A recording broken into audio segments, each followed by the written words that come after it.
Hello guys, ഈ മാവ് കുഴച്ച് വെച്ചിട്ടുള്ളത് ഇലയട ഉണ്ടാക്കേണ്ടിയിട്ടാണ്. അതിനാവശ്യത്തിനുള്ള തേങ്ങ ചിരകിയിട്ട് രണ്ടായിട്ട് തിരിച്ചിട്ട് ഒന്നിൽ കുറച്ച് ശർക്കര പൊടിച്ച് മിക്സാക്കി വെച്ചിട്ടുണ്ട്, മറ്റേൽ പഞ്ചസാരയും ചേർത്ത് മിക്സ് ആക്കിയിട്ടുണ്ട്. വൈകുന്നേരം ഇപ്പം നല്ല വിശപ്പ്, അപ്പോൾ എന്ത് ഉണ്ടാക്കാമെന്ന് ആലോചിച്ചപ്പോഴാണ് ഇലയട ഉണ്ടാക്കുക, കുറേ ആയല്ലോ കഴിച്ചിട്ട് എന്ന് വിചാരിച്ചത്. അങ്ങനെ ഒരു ഇല എടുത്തിട്ട് മാവ് അതിൽ വെച്ച് നമ്മുടെ കൈ വെച്ച് തന്നെ പരത്തി നല്ല നേർങ്ങനെയാക്കി എടുക്കുക വേണ്ടത്. എല്ലാവർക്കും അറിയായിരിക്കും, ഞാൻ എന്നാലും വെറുതെ പറയുന്നതാണ്, അറിയാത്തവരുണ്ടെങ്കിൽ ചെയ്ത് നോക്കാമല്ലോ. അങ്ങനെ ആദ്യത്തേൽ നമ്മൾ ശർക്കരയും തേങ്ങയും കൂടിയുള്ള മിക്സാണ് വെച്ചിട്ടുള്ളത്.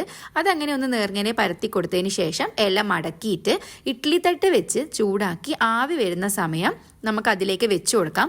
നമ്മളങ്ങനെ ഒരു 4-5 എണ്ണം ശർക്കര വെച്ച് ഉണ്ടാക്കിയിട്ടുണ്ട്. അതേപോലെ ബാക്കി നമ്മൾ പഞ്ചസാര വെച്ചിട്ടാണ് ഉണ്ടാക്കിയത്. അങ്ങനെ ഇതാണ് ഫൈനൽ ലുക്ക്. നല്ല ടേസ്റ്റാണ്. ഞാൻ പഞ്ചസാരയാണ് കഴിക്കാറ്, അപ്പോൾ ഞാൻ പഞ്ചസാരേൻ്റെ ഒന്ന് എടുത്തു. ഒരു 2-3 എണ്ണം കഴിച്ചാൽ തന്നെ വയറ് ഫില്ലാവും, പിന്നെ നമുക്ക് വേറെ ഒന്നും വേണമെന്നില്ല. അപ്പോൾ ട്രൈ ചെയ്തു.